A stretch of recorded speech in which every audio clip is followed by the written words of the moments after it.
Olá, tudo bem? Feliz por estar com você aqui, mais uma semaninha de vitórias que nós tivemos com o nosso Pai Celestial.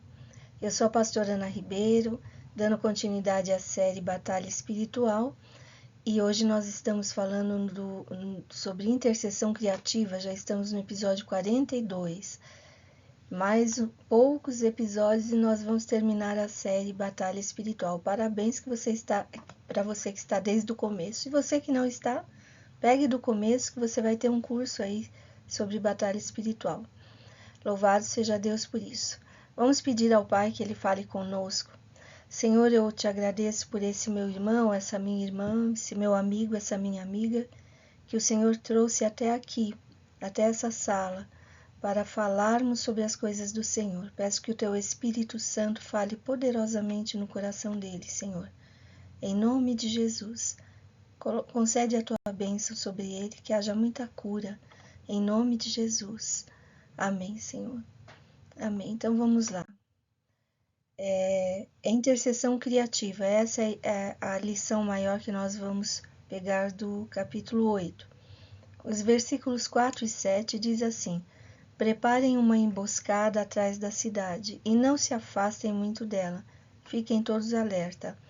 Eu e todos os que estiverem comigo nos aproximaremos da cidade. Quando os homens nos atacarem, como fizeram antes, fugiremos deles. Eles nos perseguirão até que os tenhamos atraído para longe da cidade, pois dirão: estão fugindo de nós como fizeram antes. Quando estivermos fugindo, vocês sairão da emboscada e tomarão a cidade.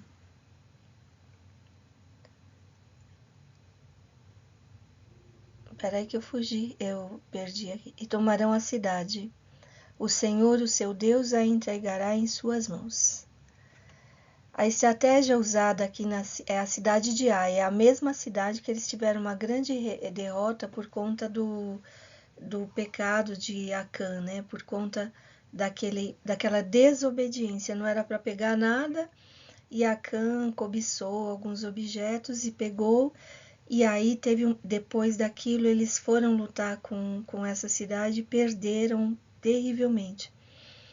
Passou um tempo e aí eles voltam a lutar. Só que dessa vez eles aprenderam a lição. Eu devo ser obediente. Eu devo seguir as instruções do que Deus está dizendo para eu fazer, né? A cada guerra, a cada intercessão, a cada coisa nova que vem na nossa vida, nós precisamos buscar a presença de Deus e buscar qual é a direção dele. Não tem tanta receita de bolo assim, não é tudo no automático. Então, para cada situação, eu peço a estratégia correta de Deus.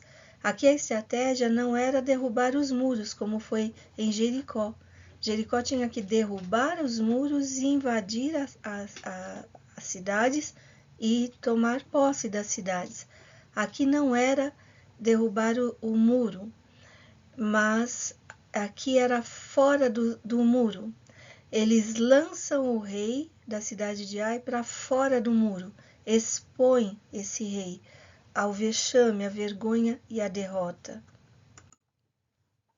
Houve uma estratégia coordenada que fez o inimigo sair da fortaleza. Ainda que a gente derrube as fortalezas, existem uns inimigos da nossa alma que ainda ficam escondidos. E aí a gente precisa fazer o que nós estamos chamando aqui de intercessão criativa.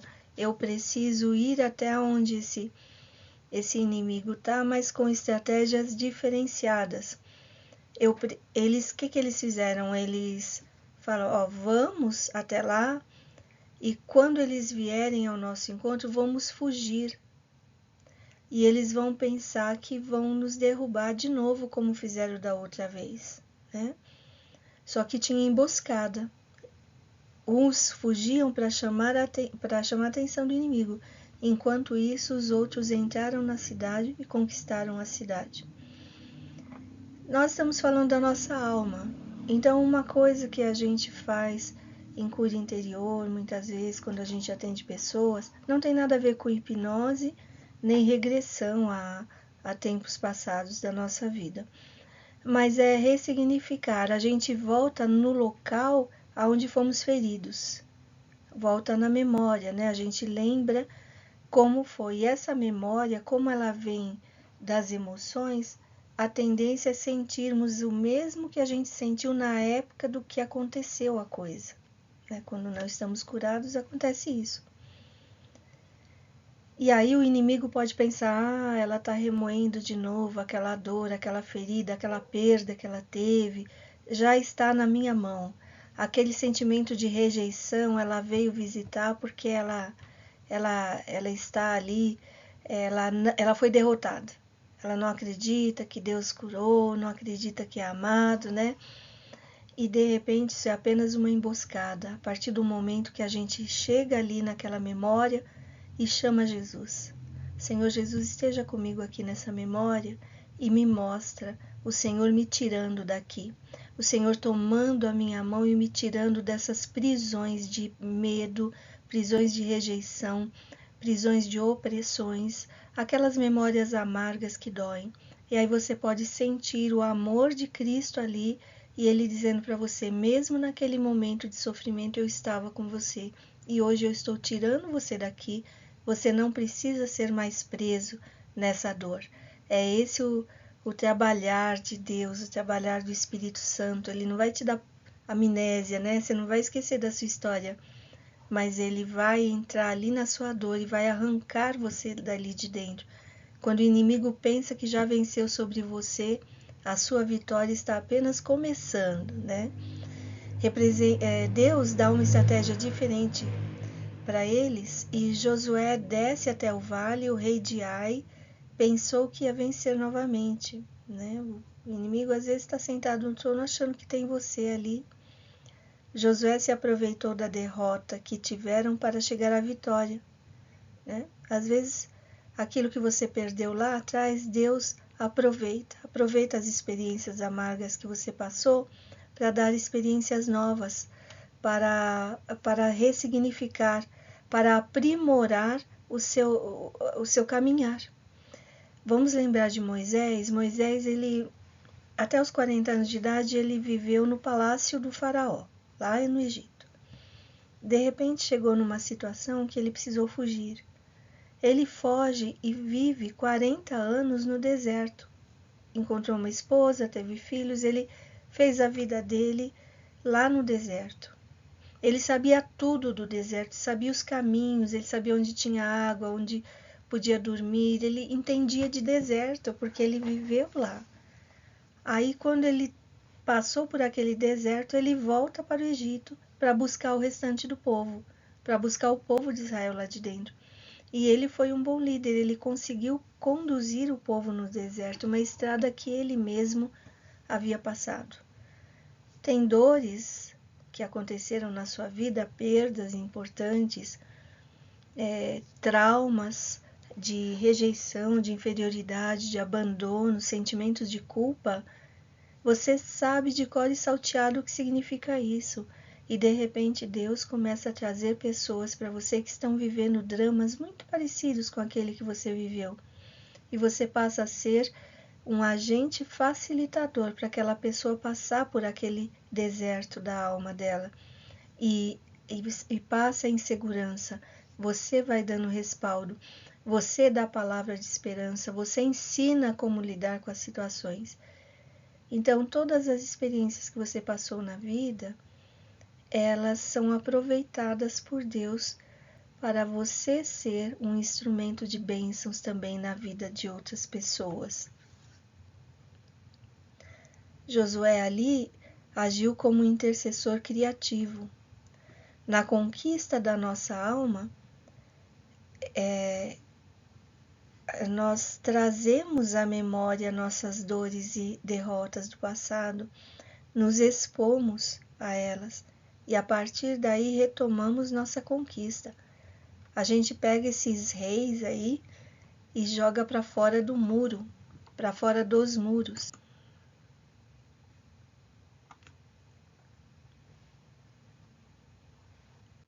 O resultado dessa conquista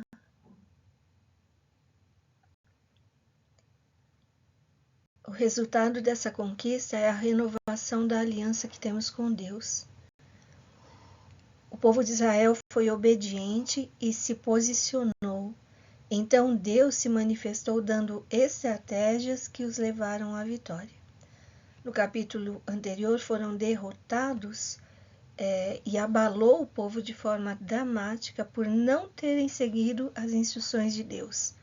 Mas o plano dele para Israel não foi abalado. Você pode ser abalado em alguma situação, até algum erro que você cometeu te leva a algumas derrotas, algumas situações, né? Mas o plano que Deus tem para a sua vida nunca será abalado, está de pé. O plano era conquistar a terra. A chave é não desistir.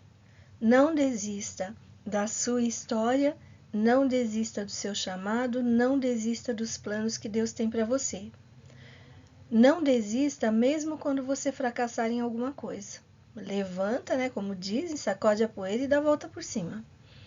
Volte a enfrentar as situações que o derrotaram, que o derrotou, mas com novas estratégias. Josué 8:18. Disse então o Senhor a Josué: estende a lança que você tem na mão na direção de Ai, pois nas suas mãos entreguei a cidade. Estenda a mão e avance. O desejo de Deus para a sua vida é que você avance, continue progredindo. Ah, mas eu errei feio. O que eu faço agora? Estende a mão e continua fazendo o que Deus te mandou fazer.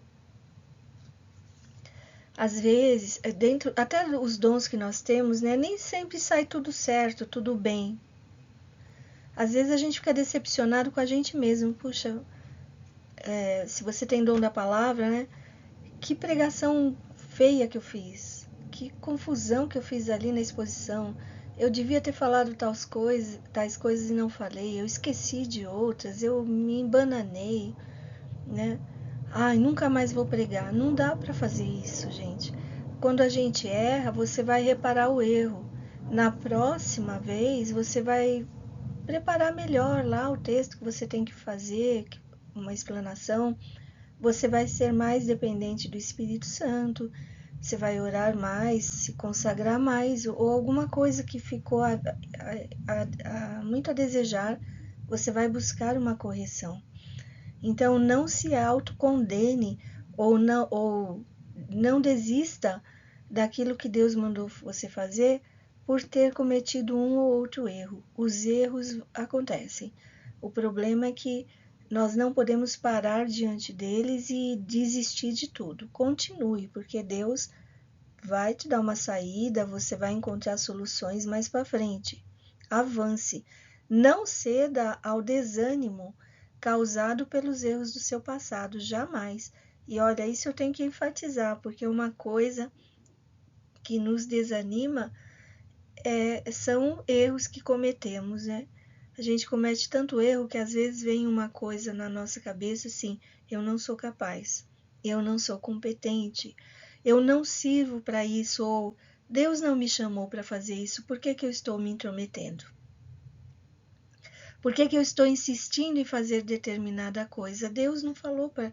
Eu acho que não foi Deus, foi coisa da minha cabeça. Então eu digo para você, não ceda ao desânimo causado pelos erros do seu passado. Peça perdão a Deus e você também se perdoe e continue. É importante ter ouvidos sensíveis à voz de Deus. No capítulo 7, a ordem era não pegar nada. Mas aqui no capítulo 8 era para pegar tudo. Então não é a receita de bolo, é o que Deus diz para você fazer em determinadas situações.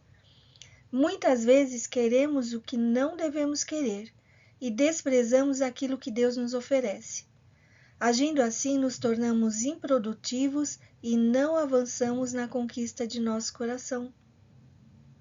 Diz assim: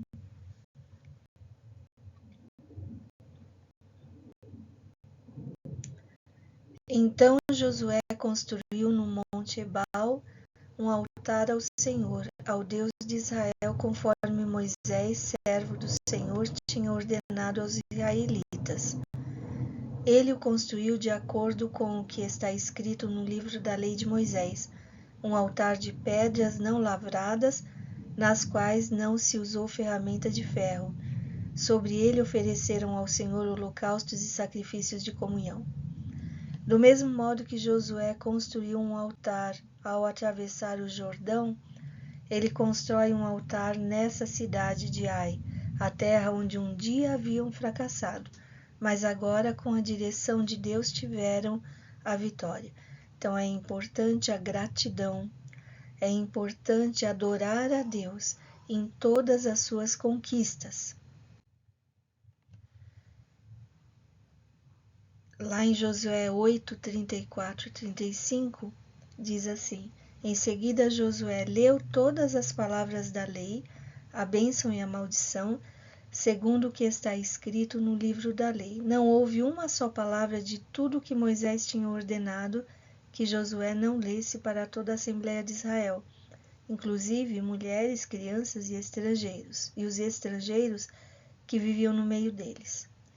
Josué leva o povo a relembrar do pacto com Deus. No capítulo 1 de Josué, a ordem que Deus deixou para serem vitoriosos foi a de meditarem na lei do Senhor. Como líder, Josué reforça esse comando. Em nossa jornada diante das vitórias, não podemos esquecer de onde elas vieram, da fidelidade a Deus e da sua misericórdia. Você pode se tornar muito bom naquilo que você faz. Voltando ao exemplo, se você tem ministério da palavra, de pregar, de ensinar, você pode se tornar muito bom nisso que você faz, mas lembre-se de onde veio esse dom. Lembre-se quem é o seu professor maior, né? Quem é o professor da sua alma? Quem que te dá os insights? Quem que transforma o seu interior para você poder falar com autoridade? Quando você fala com autoridade, por quê? Porque eu vivi essa palavra que eu estou pregando. É Deus. Então, adore a Deus. Adore a Deus. Você não deve se condenar e desistir de tudo quando erra. Mas você não deve se vangloriar também, se ensoberbecer ou se tornar independente de Deus quando tudo dá certo. A glória é para Ele, em nome de Jesus. Amém? Deus é bom. Louvado seja Deus por esse estudo, por essa meditação.